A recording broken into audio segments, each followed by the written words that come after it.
Hola Gino, un gusto estar aquí, un saludo al público que nos escucha, muchas gracias por la invitación. La pregunta del millón. La pregunta que nos tiene preocupado a todos. El gobierno anunció que va a vender bienes estratégicos, Sopladora, Flopec, TAME, canales de televisión, porque se necesita reconstruir Manabí. ¿Cuál es tu opinión al respecto? Que venda Galápagos, que vende el Oriente, ¿por qué no vendemos Quito y Guayaquil? O sea, el señor Correa ya lo único que le falta es comenzar a vendernos a nosotros, a los chinos, porque ya que venda a la gente del país es lo único que falta, ¿no? Yo no logro entender todavía cuál es el criterio rector, de dónde saca la posibilidad de que él puede disponer de los bienes públicos como si fuera el patio trasero de su casa, o como si fuéramos la hacienda del presidente de la República, para disponer. El negocio de Schlumberger es un negocio altamente lesivo para los intereses del Ecuador. ¿Por qué? Se le entrega un campo petrolero, creo que es el campo petrolero Bauca, si no me falla la menor, ¿no? ¿Verdad? En 6.500 millones de dólares es lo que va a recibir Schlumberger, cuando el país solamente va a recibir 1.559 millones. Entonces la pregunta, de los cuales creo que le dieron 1.000. Entonces, la pregunta es, para que él pueda pagar los sueldos, tiene derecho a festinar al país. Lo mismo estaba sucediendo con el otro campo, con Sacha, con Halliburton, ¿no? ¿Verdad? Entonces, supuestamente el dato que nos dieron hoy, perdón la interrupción, sí, encantado, es que por eso ha renunciado Carlos Pareja, porque él se ha negado a firmar esto, y además, no, esa es una de las razones, hay otra. Se ha opuesto a una negociación con Petrochina, además, otra más. 2.000 millones de dólares de créditos al 7.25%. A ver, aquí hagamos una comparación, ¿no? Tenemos 34.000 millones de deuda aparente, porque esa es otra, como el gobierno no transparenta cifras, pues estamos siempre especulando a lo que dicen los analistas económicos.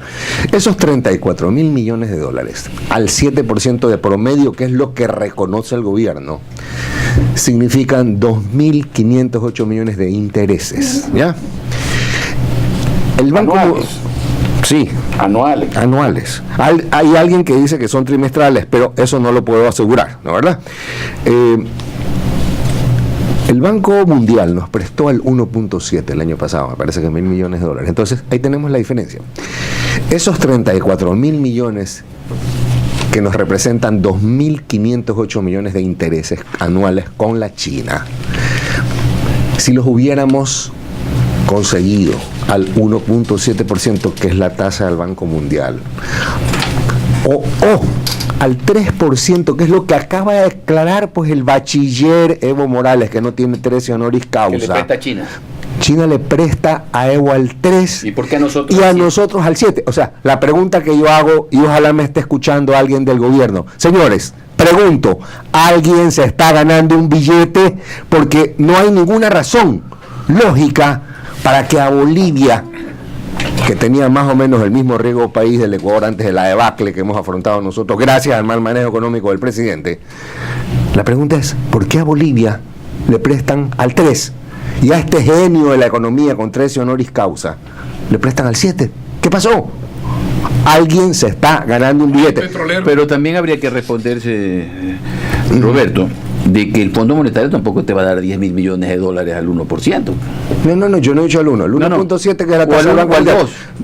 No te presta esas cantidades. No, yo estoy comparando ahorita los créditos chinos en relación a los hechos, a lo que le ha prestado al Ecuador, al 7, y a lo que le ha prestado a Bolivia. ¿Ya? O sea, estamos hablando ya de realidades. Hablamos de un 4% de diferencia. 4%. Tiene menos riesgo país a de ser, pues, para China. Ahora, pero es que cuando comenzó el Ecuador a prestarle el petróleo estaba a 100, pues ¿cuál era el riesgo país? Era similar al de Bolivia. Mejor, porque Bolivia no tiene producción petrolera como nosotros. Además hay otra cosa. Bolivia tiene ahorros. Bolivia hizo... Chile acaba de terminar, después de 2 años de su terremoto, de reconstruir todo el país. Le ha costado 30.000 millones y no le dio un centavo a nadie. O sea, fíjense la diferencia de manejo. Pero vamos acá.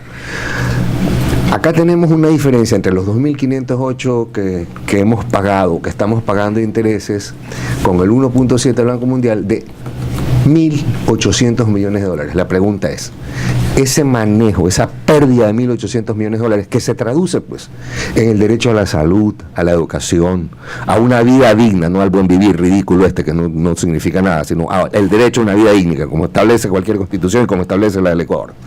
Ese derecho a la vida digna que tienen los ecuatorianos, a la salud y a la educación, se ve mermado en 1.800 millones de dólares por el mal manejo económico del presidente de la República. Entonces, la pregunta es, ¿los derechos ciudadanos están siendo atacados por el mal manejo del gobierno, vulnerados? Sí. La pregunta es, ¿quién defiende los derechos de la ciudadanía? Y me voy al artículo 158 de la Constitución y ya no emito opiniones, sino que voy a leer. ¿Ya? Aquí dice: las Fuerzas Armadas y la Policía Nacional son instituciones de protección de los derechos, libertades y garantías de los ciudadanos. Te pregunto, ¿quién tiene la obligación de proteger los derechos de la ciudadanía? Las Fuerzas Armadas y la Policía. ¿Ya? Esos derechos a la salud y a la educación, que solamente en eso hemos visto firmado en 1.800 millones de dólares, debieran de ser protegidos por estas dos instituciones, las Fuerzas Armadas y la Policía Nacional. No emito opiniones, leo lo que dice la Constitución, ¿no?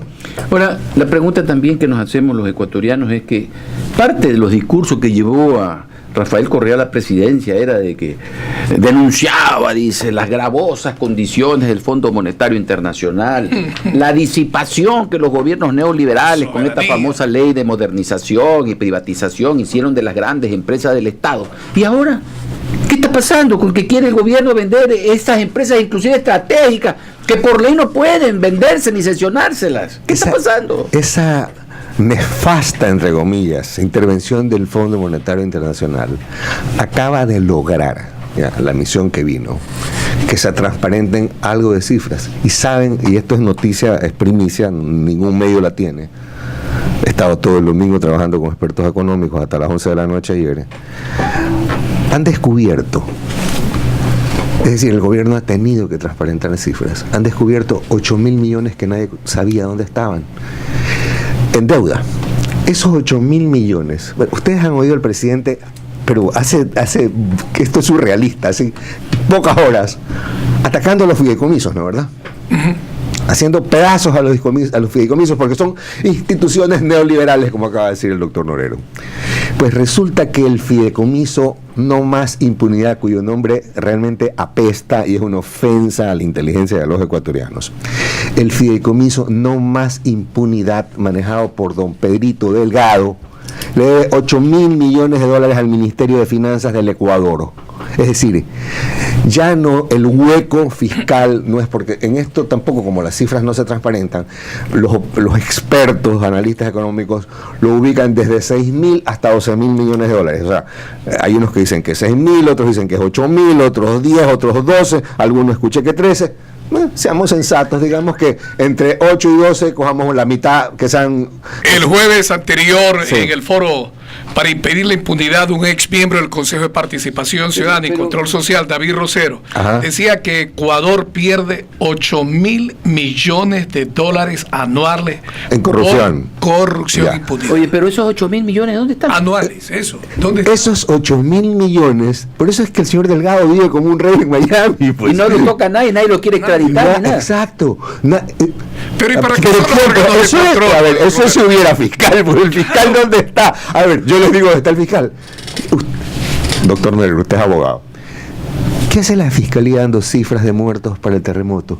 A ver, se supone que aquí la Constitución dice, me parece que es el 185, también en vez de leerlo, no perdamos el tiempo. La fiscalía dirige la investigación procesal penal y preprocesal penal.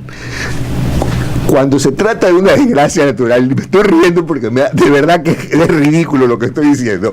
O sea, el fiscal que hace investigando los muertos por un terremoto, por Dios. O sea, ahí no hay crimen, pues. O sea, es que no conoce el concepto de caso fortuito del Código Civil, doctor Norero. Acuérdense cuando estudiábamos bienes, el segundo libro del Código Civil. Perdón, en el cuarto libro está el caso fortuito de la fuerza mayor. La fuerza mayor son los actos de autoridad. El caso fortuito son los desastres naturales. ¿Qué hace el fiscal dándose cifras, en vez de dedicarse, ahí sí, a investigar otras cositas. En mi artículo de Expreso del día de hoy, si usted me hace el favor, porque uno maneja tanta información, digo yo que lo que el fiscal debería hacer es comenzar a investigar, porque ya apareció pues el presidente de la República que se burlaba de los Panama Papers y salía por ahí alguien hablando del gobierno más honesto de la historia. A ver, le vamos metiendo una goleada por 3-0 a Islandia, pues no, ¿verdad? Cuyo primer ministro tuvo que renunciar por los Panama Papers. Porque aquí tenemos a Ronnie, tenemos a Pedri y tenemos a Gali, que es el fiscal, y ahora tenemos al nuevo gerente de Petroecuador con 5 compañías en Panama Papers, y también tenemos al hermano del presidente y al presidente en una compañía, según revela un mail del 4 de mayo del 2012 enviado por Sara Montenegro, abogada de Mossack Fonseca, que es la compañía que construye las offshores en Panamá, que constituye, a un abogado guayaquileño. Entonces resulta que el presidente de la República ya está empapelado pues, en los Panama Papers, en contra de aquellos fideicomisos que tanto criticó. Se le ha virado la tortilla porque ahora resulta que él también es uno de los que está involucrado en las compañías offshore. ¿Qué hace el fiscal general del Estado? El fiscal general del Estado a todo esto, porque ha hecho un periplo por todos los medios hace 2 semanas, pues, explicando por qué es que es dueño de la casita esta que tiene en Quito. ¿Y por qué emitió en su declaración de patrimonio? ¿Y por qué la omitió? Pero resulta que nadie le ha preguntado al fiscal. Sería bueno que lo inviten y le pregunten a alguien, porque en los medios parece que la gente tiene miedo de preguntarles. Hace 2 semanas, en mi artículo del periódico, yo puse el link de la casita que tiene en Miami el fiscal. No, o sea, Contralor, ¿dónde anda de vacaciones? ¿Qué pasa? Pues, ¿qué es esto? ¿Cómo es que el fiscal... ¿Para qué son las declaraciones juramentadas? Y la probidad notoria que supuestamente deben de tener. Sí, ya da risa, pues no hablar de probidad notoria. Pero hablemos de hechos.